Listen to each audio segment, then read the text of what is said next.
ini kita akan bahas tentang penyakit. Kalau pernah tahu ada penyakit stroke, pernah dengar? Penyakit stroke, ciri-cirinya biasanya gimana tuh? Apa?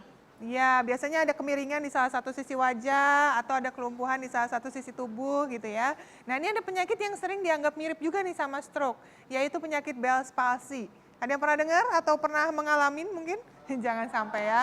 Nah, ngomong-ngomong soal Bell's palsy tersebut, memang penyakit ini masih cukup jarang ya dialami di Indonesia. Tapi saya dapat salah satu bintang tamu yang jadi narasumber hari ini yang mau berbagi pengalamannya tentang penyakit yang satu ini. Kita sambut saja yuk, Ima Tania.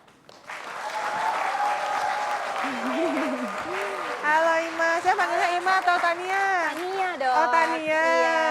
Apa kabar? Alhamdulillah baik dokter, gimana apa kabar? Saya sehat, Iya. Alhamdulillah. Ima, kita kan hari ini berbahas tentang penyakit Bell's palsy. Pengen tahu nggak fotonya Ima nih? Kayak zaman waktu kena nih ya. Iya. Nih seperti apa? Tuh, ternyata mengalami kelumpuhan pada satu sisi wajah. Ini bisa dialami juga oleh laki-laki dan perempuan ya. Biasanya contohnya seperti itu. Nah, kalau kamu pertama kali ngalamin, apa yang kamu rasakan? Kaget atau gimana? Kaget. Jadi kebetulan pada saat itu tuh saya lagi dalam proses lahiran. Lagi persalinan. Lagi persalinan. Oh, Nah, gitu. jadi sebelum persalinan itu seminggu sebelumnya memang saya itu sedang sakit yang flu, batuk, demam. Nah, jadi pada saat lagi proses persalinan itu saya lagi mules, jadi nggak bisa tidur. Terus saya gantian nih tempat tidurnya sama suami.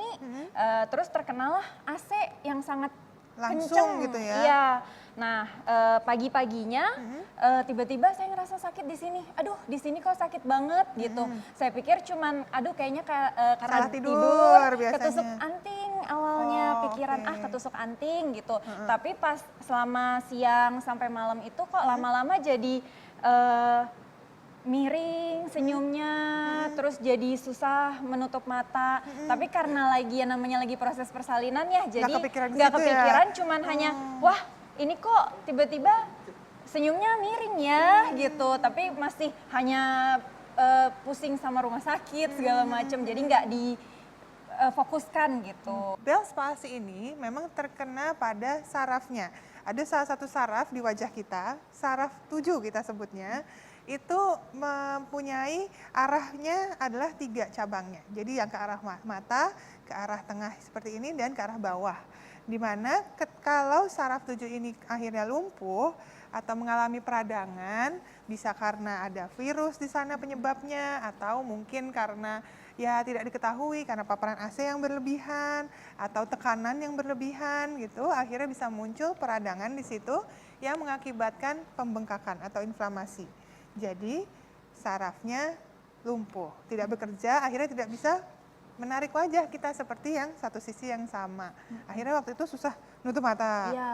Akhirnya matanya lebih mudah kering. Iya. Jadi harus pakai tetes mata Betul. untuk memberikan basah ya. Dan harus pakai eye patch awalnya. Sampai harus pakai iPad. Iya, karena Wow. apalagi kalau lagi mandi, kalau lagi keramas, Oh kan iya. pasti kan ada sabun masuk ke sini.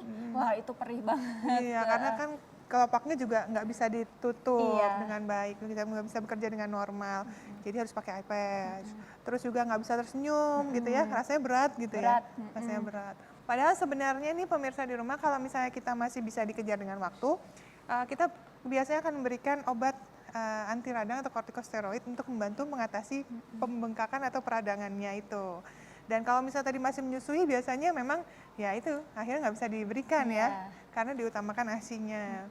Biasanya itu akan mempercepat proses penyembuhan dan akan memperingan kondisi Bell's palsy-nya. Tapi kalau memang disebabkan oleh virus, biasanya di hari-hari awal akan diberikan antiretrovirus ini sama dokternya. Jadi obat yang khusus untuk menekan jumlah virusnya. Tapi kalau tidak diketahui penyebabnya, ya udah hanya diberikan kortikosteroid. Kemudian untuk meringankan gejala aja, seperti tadi tetes mata, eye patch, kemudian juga kacamata mungkin ya, kacamata khusus kalau lagi di luar ruangan. Terus kalau misalnya muncul rasa nyeri, diberikan obat penghilang nyeri. Untuk terapi fisiknya sendiri itu juga bisa dilakukan seperti salah satunya yaitu dengan akupuntur. Atau bisa juga dengan senam wajah. Dilatih juga nggak senam wajah? Iya, kalau senam wajah yang paling pasti kan pakai kompres air anget, kompres air panas, air anget, dikompres. Lalu juga latihan-latihan karena itu kan kebanyakan di pipi dan di mata. Ya. Jadi paling latihannya jadi diangkat alisnya, terus digitu-gituin. Oke. Lalu latihan meniup, Oke. lalu latihan meniup balon, meniup pakai Sedotan, sedotan, iya. iya. Terus dipijit, dimassage. Di massage-nya itu menuju ke telinga. Iya, Karena sumber biasanya sarafnya. sumber sarafnya di Situ, telinga. dari sini ya. Jadi Iya. begini kan jalannya dari sini menuju ke sini. Terus selain itu ada tips lainnya nggak? Misalnya latihan bicara gitu? Iya, latihan bicara sebetulnya yang paling krusial itu adalah 15 hari pertama. Yes. Jadi dalam 15 hari pertama itu kalau bisa latihan latihan vokalnya itu A, B, C gitu. Oke, itu tadi kan sudah jalanin terapi itu. Terus sekarang sudah berapa minggu nih? Kebetulan kalau saya sendiri itu sudah berjalan hampir 3 tahun. 3 tahun? Belum kembali seperti semula. Karena yaitu pertama memang ibu hamil. Yang kedua saya tidak langsung Langsung terapi terapi, awalnya. iya, dan tidak dikasih obat juga, obat radangnya. Jadi kadang kalau di sini, di belakang sini tuh suka masih agak sakit. Jadi Oke. kayaknya masih ada radangnya gitu. Makanya kalau untuk Bell's palsy itu benar-benar 15 hari pertama. Itu ya, golden moment Golden itu ya, moment-nya. golden time-nya itu harus benar-benar dikejar. Jadi kalau misalnya ada yang mengalami penyakit-penyakit seperti itu, sebaiknya tetap buru-buru konsultasi dulu nih ke dokternya untuk mendapatkan penanganan yang tepat. Iya. Karena memang Bell's palsy ini kan sebenarnya penyakit yang dapat disembuhkan, dan dengan perawatan yang tepat ini bukan tidak mungkin bisa kembali seperti semula, seperti tidak mengalami apa-apa.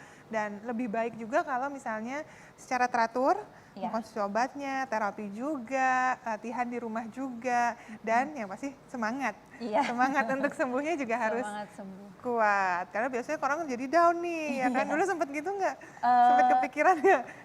Nggak terlalu, soalnya Nggak lagi sih? baru Oh karena persalinan. anaknya, lebih kepikiran anaknya. Oh ibu yang Iya. baik ya. Lebih care sama anaknya. Iya. Oke baiklah. Ya udah terima kasih ya tadi sudah Iya, terima banyak sekali kasih. share. Tepuk tangan dong untuk Tania. Sudah hadir di Dokter Indonesia. Sudah mau berbagi. Jadi pemirsa kalau misalnya kita sekarang sudah tahu nih bedanya antara stroke dengan Bell's palsy, dan jangan putus harapan, dengan penanganan yang tepat penyakit Bell's palsy ini bisa disembuhkan. Jadi jangan kemana-mana, masih banyak tips menarik lainnya, tetap di Dokter Ros. Indonesia. Thank you ya.